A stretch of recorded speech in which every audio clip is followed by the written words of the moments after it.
الحمد لله نحمده ونستعينه ونستغفره ونعوذ بالله من شرور أنفسنا ومن سيئات أعمالنا من يهده الله فلا مضل له ومن يضلل فلا هادي له وأشهد أن لا إله إلا الله وحده لا شريك له وأشهد أن محمدا عبده ورسوله صلى الله عليه وعلى آله وصحبه ومن سار على سبيله إلى يوم الدين أما بعد. So continuing where we left off in Akhlaq, Hamad al-Quran, manners of the carriage of the Quran. Then of the things that we're going to talk about now, Akhlaq al-Muqri', Akhlaq al-Muqri', the manners of the one who is the teacher.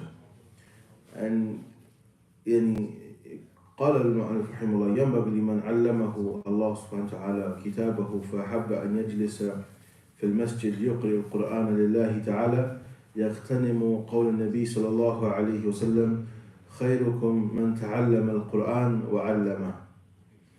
It mentions here, and it's befitting for anyone who Allah subhanahu wa ta'ala has taught them the book of Allah, as taught them the Quran, and they love to sit in the masjid and teach people the Quran for the sake of Allah subhanahu wa ta'ala, that they seize the benefit, the opportunity from the statement of the Prophet Muhammad sallallahu alayhi wa sallam, خيركم من تعلم القرآن وعلمه. The best of you are those who learn the Quran and teach it. Someone's asking, هل هناك فرق بين قيام الليل وصلاة التراويح؟ ليس هناك فرق بين قيام الليل وصلاة التراويح. وصلاة التراويح اسم خاص في رمضان. أما هناك فرق بين التراويح والتهجد. فبعض أهل العلم يقولون أن صلاة التهجد بعد الاستيقاظ من النوم، وأما بدون النوم فهو يعني تراويح قيام الليل. والله تعالى أعلم. كلها من قيام الليل. All of them are from قيام الليل. Of the things that they mentioned, that tahajjud is that a person goes to sleep beforehand, before they wake up to pray during the night. These are the things that are mentioned. Wallahu ta'ala a'lam. So also, again, that hadith, كفى بهذا الحديث دليلا على عظمة مكانة الإقراء القرآن. This hadith is sufficient in showing the significance of being in a position where you teach others the Quran. But of the things that is important, that the one who is a teacher of the Quran, they have certain mannerisms. يعني الأخلاق الشريفة التي تدل على فضله وصدقه. Those manners, those honorable manners that show a person's virtue, being a person of the Quran, and also their truthfulness in that they're teaching the Quran for Allah Azza wa Jal. وكذلك أن يتواضع في نفسه إذا جلس في مجلسه لا يتعاظم في نفسه ويتواضع لمن يلقنه القرآن ويقبل عليه إقبالا جميلا. Also, a person is to be humble, have a lot of humility and humbleness in their sitting. That the one who comes to them to learn the Quran from them, they are very welcoming and pleasant in their approach in dealing with them. And that they are humble before, they don't deem themselves to be better than those individuals. وينبغي له أن يستعمل مع كل إنسان يلقنه ما يصلح لمثله. For example, it mentions a person is to also use the means that are befitting for all types of people that he is going to teach Quran, whether they are old, young, new to Islam, rich and poor. ينبغي له أن يوفي كل ذي حق حقه. They have to give everyone their due right. Unfortunately, you find some people that, as we mentioned, from the manners of those who use the Quran for other than the sake of Allah subhanahu wa ta'ala, they will be different in their approach to teaching the rich versus teaching the poor. وهذا خلاف أخلاق أهل القرآن. This is opposing the manners of the people of the Quran.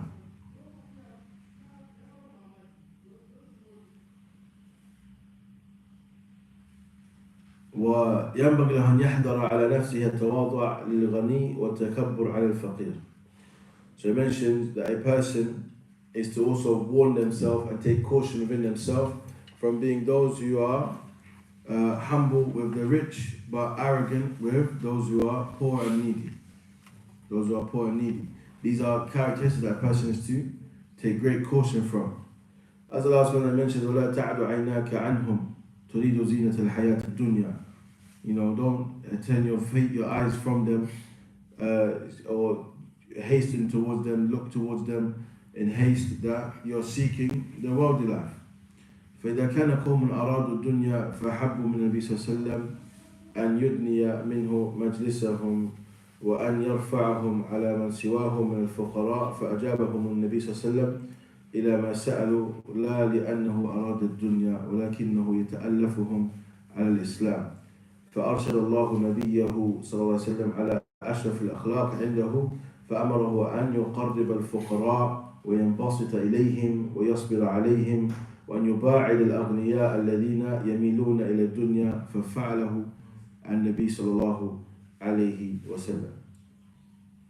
So here mentioned, this is of the manners that Allah taught the Prophet Muhammad صلى الله عليه وسلم when there were people who wanted the dunya, and the Prophet صلى الله عليه وسلم, and they loved to get close to the Prophet Muhammad صلى الله عليه وسلم, to sit with him, that he will elevate them over those who, over other than them, from those who are poor.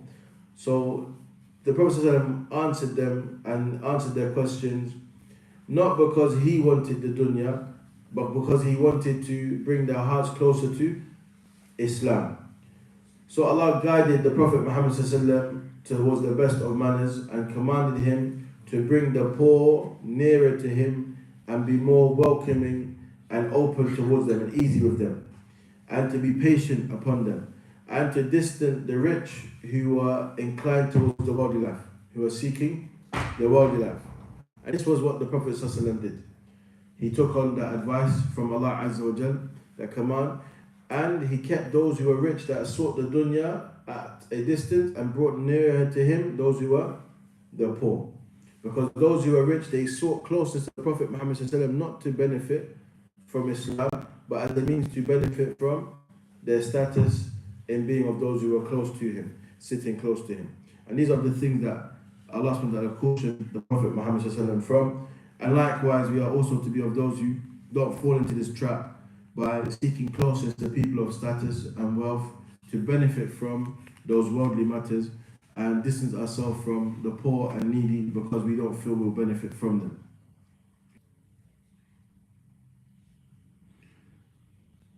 As for the person of the Quran, the teacher of the Quran, they want everyone to benefit, whether you are rich or poor, young, old, new to Islam, who've been Islam for a while.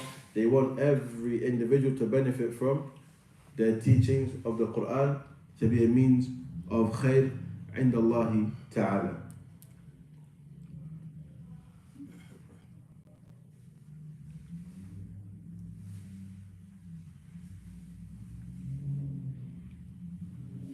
Also, when they are listening to people recite the Quran, and yuhsin al-istima', a person should listen well, listen attentively, and not be of those who busy themselves with discussions and other stuff whilst people are reciting to them.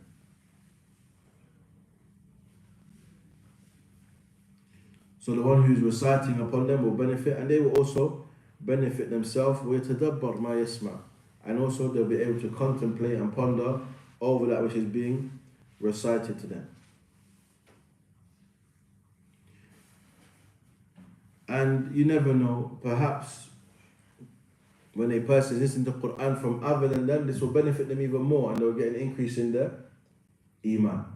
That's why Allah subhanahu commanded, وَإِذَا قُرِئَ الْقُرْآنُ فَاسْتَمِعُوا لَهُ وَأَنصِتُوا لَعَلَّكُمْ تُرْحَمُونَ. When the Quran is recited, then listen to it attentively and don't be distracted, that you may be of those who attain Allah's mercy. Now, sometimes you benefit more from the Quran by hearing it being recited by someone else. And that's why the Prophet ﷺ said to Abdullah bin Mas'ud, اقرأ علي. He said, read to me, recite to me. He said, فقل يا رسول الله أقرأ عليك وعليك وأنزل. I recite to you, but the Quran was revealed to you. قال النبي صلى الله عليه وسلم إني أحب أن أسمعه من غيري. Prophet said, I love to hear it from other than myself. So هناك منفعة. There's a benefit in listening to the Quran from others.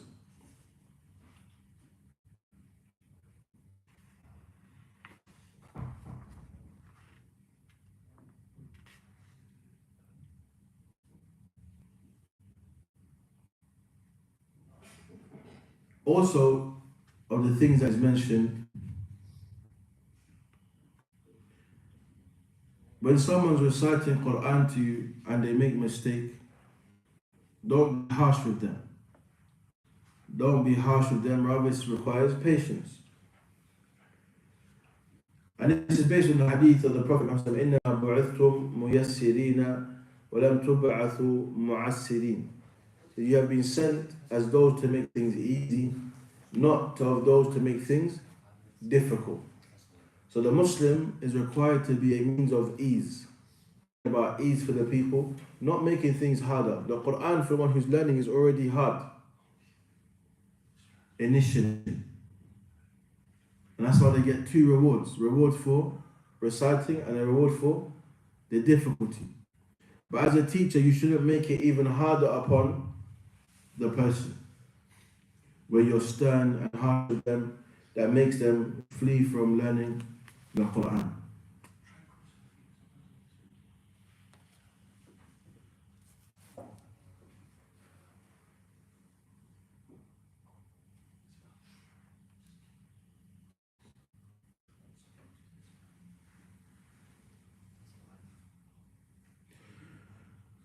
Also, of the manners that a person, subhanAllah, mentioned in the narration, عن الحسن بن ربيع البوراني قال كنت عند عبد الله بن إدريس فلما قمت قال لي سل عن سعر الأشنان.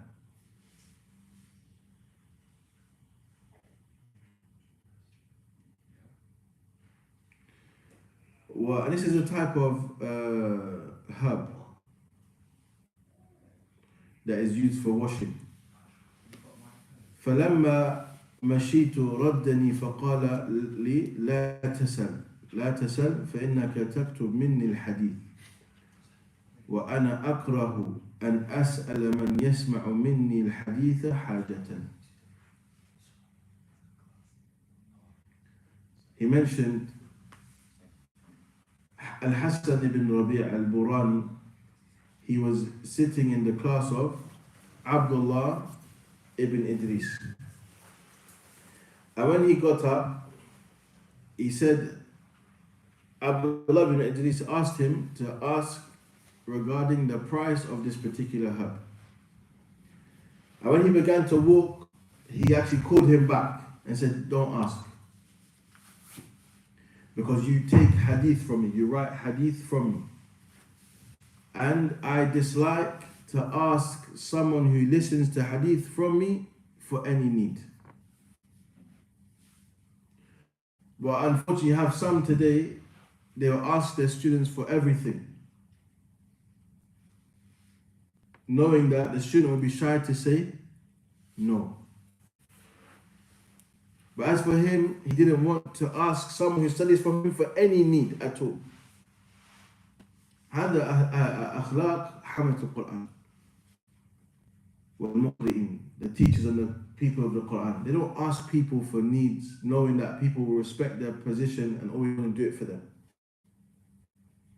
If someone does it for you without asking, la bas, but you're not seeking it. But there are some people, they seek it, they know if they ask it will be given. So they take advantage of this. هذا خلاف أخلاق حملة القرآن والمعلمي القرآن. This opposes the manners and the characteristics of those who teach.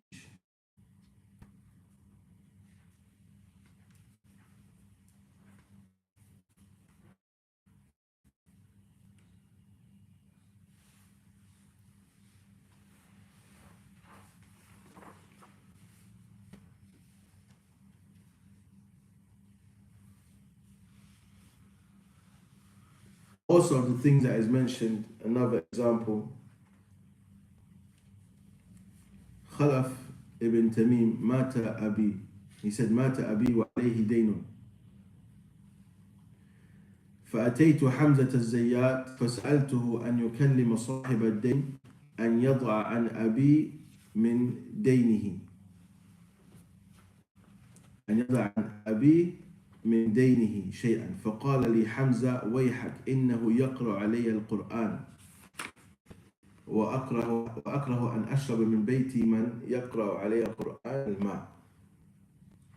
So this person, his father passed away. So he came and he asked Hamza al-Zayyat to speak to the one who his father had a debt with. His father died in debt and he had a debt with a particular individual. So he asked this person to speak to them. And he said, woe to you. He reads Quran to me. And I dislike to even drink water from the person who reads Quran to me. I don't want nothing from them.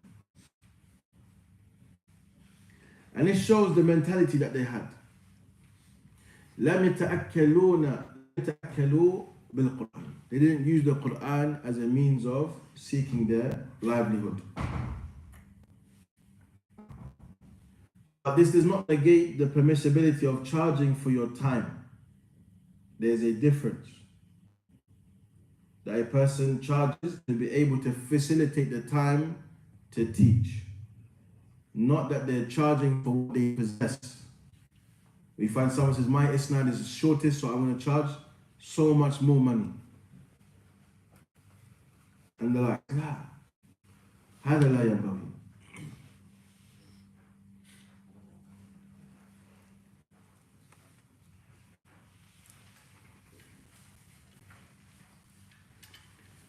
Also, the thing rated,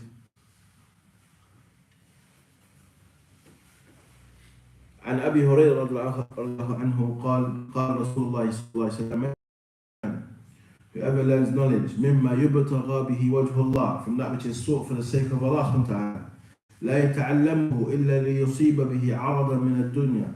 They don't learn this except to attain something from the worldly life. لم يجد عرف الجنة يوم القيامة. They will not find the person that is seeking knowledge, that is only to sought for Allah, but they seek it for something of a worldly benefit. That person will not find the smells of Jannah on the day of judgment. That person will have no portion of Jannah on the day of judgment. So it's important the person who is learning the Quran, the person who's teaching the Quran or teaching knowledge and seeking it, these are the things that are to be done for the sake of Allah subhanahu wa ta'ala alone. And not for other than Allah Azza wa Jalla.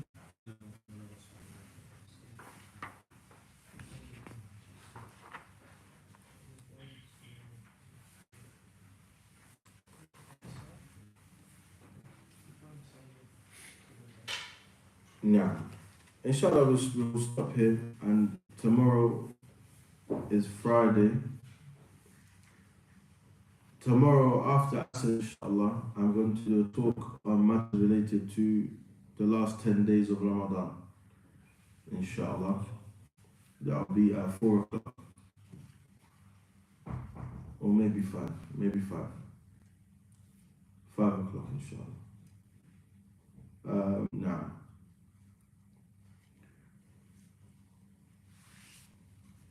So, this class will resume on Monday, and the topic that we will continue from on Monday, inshallah, will be manners of the one who is reciting to the teacher. There's manners for the teacher and manners of the student. I think it's very important that the Muslim, the student of knowledge, constantly revises manners of the students of knowledge. Every so often, one should read a book that speaks about the mannerisms and the characteristics one should adorn themselves as a student of knowledge, just to remind themselves and just to always keep themselves in check. Because especially with our teachers, the manners that we're supposed to have with our teachers. And they say العلاقة بين العالم والمتعلم كالأب والابن. The relationship between like a scholar and his students is like father and son. So it's important that we have the correct mannerisms in dealing with our teachers, and also as teachers, the correct mannerisms with our students. That one does not abuse their position and their place and the likes, and also that we give due respect where it is required. So that we continue on Monday, inshallah ta'ala. On tomorrow, as I said, 5 o'clock, we'll be doing ahkam or matters related to Ashr al-Awakhir, because as on Saturday night will be the first of the last 10 nights of Ramadan. This first odd night of the last 10 nights of Ramadan will be Saturday night, inshallah. So we have some discussions regarding this, matters related to itikaf, and also Qiyam al-Layl, also Laylat al-Qadr. This will be discussed tomorrow بإذن الله تعالى. بارك الله فيكم وصلى وسلم على نبينا محمد وعلى آله وصحبه أجمعين. السلام عليكم ورحمة الله. You sell books here? Sell books? No.